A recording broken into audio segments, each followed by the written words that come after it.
Film Hari-Hari Terakhir Krakatau dibuat berdasarkan surat yang ditulis dari Johanna dan Verbeek, seorang ilmuwan yang selamat dari letusan Gunung Krakatau. Film ini menceritakan beberapa peristiwa yang dialami oleh para saksi letusan Krakatau, yaitu seorang ilmuwan dari Haarlem, Belanda bernama Verbeek, lalu keluarga Beijerinck, yaitu Willem, seorang koloni Belanda yang bekerja sebagai pengawas bank kapas bersama istrinya Johanna. Mereka memiliki 3 anak bernama Nina, Peter, dan anak terakhirnya yang tidak disebutkan. Lalu ada Takoya yang bekerja sebagai juru tulis Willem bersama istri dan kedua anaknya. Kemudian J. H. Lindeman, seorang kapten dari Gubernur Jenderal London. Lalu keluarga Squid, seorang penjaga menara beserta istri dan anaknya Joseph. Di awal film menceritakan 2 tahun setelah terjadinya letusan Krakatau, yang memperlihatkan Verbeek, seorang ilmuwan, mengingat kembali kejadian letusan Krakatau tahun 1883. Saat itu ia tinggal di wilayah paling banyak gunung api di dunia, yaitu Indonesia. Ada lebih dari 100 gunung api yang salah satunya Krakatau. Gunung api Krakatau terletak di tengah-tengah Selat Sunda 30 mil dari daratan. Adegan berpindah saat Willem membahas tentang pekerjaannya bersama Takoya, sedangkan istri dan anak-anaknya bermain di halaman rumah. Lalu tiba-tiba terjadi gempa bumi. Gempa bumi sudah berulang kali terjadi, yang membuat Johanna tampak khawatir. Kemudian Johanna menemui Willem dan mengatakan kalau ada yang tidak beres karena kuda-kuda sudah mengamuk, tetapi Willem hanya menenangkan istrinya.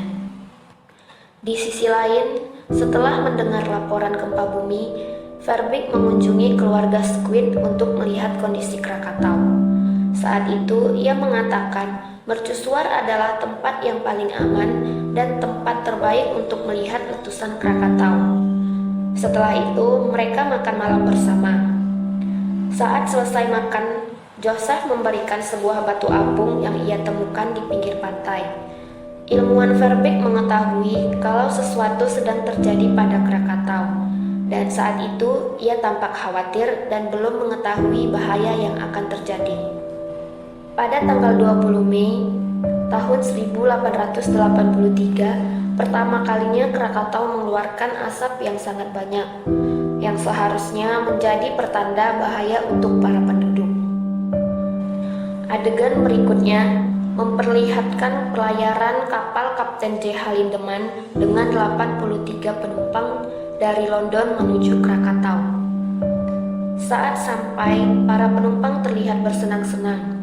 Hanya 30 menit berlalu, terjadi letusan Krakatau yang membuat para penumpang panik dan berlari menuju kapal. Beralih ke ilmuwan Verbeek yang mengunjungi rumah seorang ilmuwan muda. Lalu ia mencari petunjuk sebuah batu yang sama dari Gunung Tambora yang sudah meletus. Sepanjang Mei hingga Juni, 3 kawah Krakatau terus mengeluarkan uap. Para penduduk tidak merasa khawatir dan kehidupan berjalan seperti biasa. Saat itu, gempa bumi terus berlangsung. Johanna terlihat semakin khawatir, tetapi suaminya yang masih sibuk dengan pekerjaannya. Tanggal 25 Agustus adalah malam sebelum letusan terjadi. Keluarga Willem bersama koloni Belanda lainnya menyaksikan sebuah acara pertunjukan. Di sana, Johanna bertemu dengan ilmuwan Verbeek.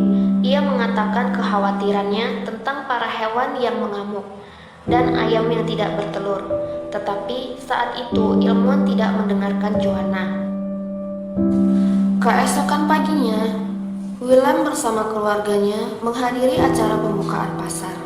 Lalu, tiba-tiba terdengar letusan Krakatau yang sangat kuat. Semua orang panik berlarian. Johanna bersama kedua anaknya berlari ke rumah untuk berlindung. Takoya yang juga berada di pasar menyuruh anak dan istrinya untuk pergi ke tempat yang lebih aman. Lalu, Willem dan Takoya pergi ke pantai untuk melihat letusan Krakatau. Tak berapa lama, air laut terlihat surut. Saat itu, semua orang masih kebingungan. Beberapa anak juga terlihat senang dan berlari ke pantai untuk bermain. Kemudian, air laut pun datang. Tsunami terjadi. Sadar akan bahaya, semua orang berlari menyelamatkan diri. Sedangkan Willem dan Takoya mengikat tubuh mereka di pohon kelapa. Di sisi lain, Johanna yang berada di rumah mengetahui bahaya yang datang. Lalu ia menyuruh anaknya naik ke atas. Mereka bersembunyi di dalam lemari. Tak berapa lama air laut pun datang. Adegan beralih memperlihatkan Willem dan Takoya berhasil selamat dari hantaman tsunami. Mereka langsung pergi ke rumah Willem untuk melihat keluarganya. Ilmuwan Verbeek yang berada di Buitenzorg 60 mil di tengah daratan bersama ilmuwan muda. Mereka baru mengetahui kalau Krakatau adalah gunung api yang besar. Ilmuwan muda memperlihatkan buku kumpulan dongeng rakyat yang dia ambil dari Batavia. Lalu ia menemukan pada tahun 416 terjadi gemuruh besar-besaran, gunung-gunung meletus dan tenggelam ke dalam bumi. Saat itu, ilmuwan Verbeek sadar akan terjadi tsunami yang lebih besar yang akan menelan semua pantai, dan keluarga Squid penjaga menara juga tidak aman. Setelah melalui perjalanan panjang, para pengungsi sampai ke sebuah desa pegunungan. Tetapi para penduduk melihat Willem dengan tatapan sinis. Saat itu, Willem mengatakan akan tetap menjalankan tugasnya dan melindungi penduduk. Keesokan pagi, Willem terlihat membawa seekor ayam. Tiba-tiba terdengar letusan Krakatau yang membuat telinga mereka sakit. Saat itu, letusan Krakatau terdengar 3000 mil di Australia. Jutaan abu bertumpah ke laut yang memicu terjadinya tsunami yang lebih besar. Adegan beralih memperlihatkan keadaan kapal yang semakin buruk, kompas yang tidak berfungsi, dan hujan abu memenuhi kapal. Agar kapal tetap seimbang, semua penumpang diarahkan ke bawah kapal. Kapten mengatakan kalau mereka tidak bisa ke daratan dan akan membawa kapal ke laut. Melihat kapten yang frustasi, semua penumpang terdiam. Lalu, kapten pun kembali ke atas. Tak berapa lama, gelombang tsunami berada di depan mata. Lalu, kapten berusaha membawa kapal melewati gelombang itu. Beruntungnya, kapten berhasil melewati gelombang tsunami tersebut. Hujan abu semakin lebat. Keluarga Squid masih berada di menara mercusuar. Saat itu, Joseph keluar rumah mencari anjingnya, Theo. Ibunya yang melihat hal itu menyuruh Joseph untuk tetap berada di rumah. Lalu, ibunya pergi mencari anjingnya ke pantai sampai ke atas tebing. Saat berada di atas tebing, terlihat tsunami menyapu mercusuar hingga roboh.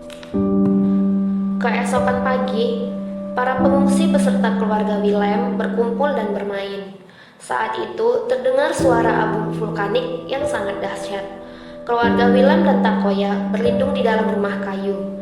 Saat itu, Johanna baru sadar kalau anaknya yang paling kecil masih berada di luar bersama asisten rumah tangga mereka.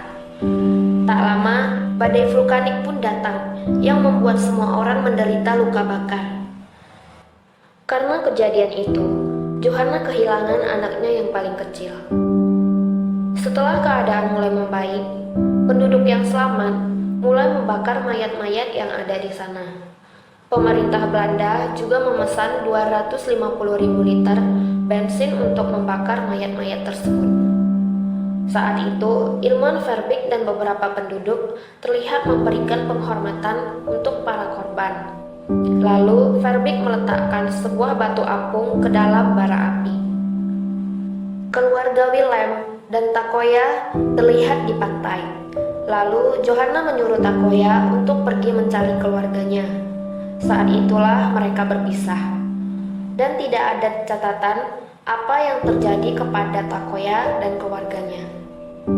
Setelah kejadian itu, Willem masih terus bekerja untuk pemerintah Belanda selama 13 tahun sebelum ia pensiun dan kembali ke Belanda.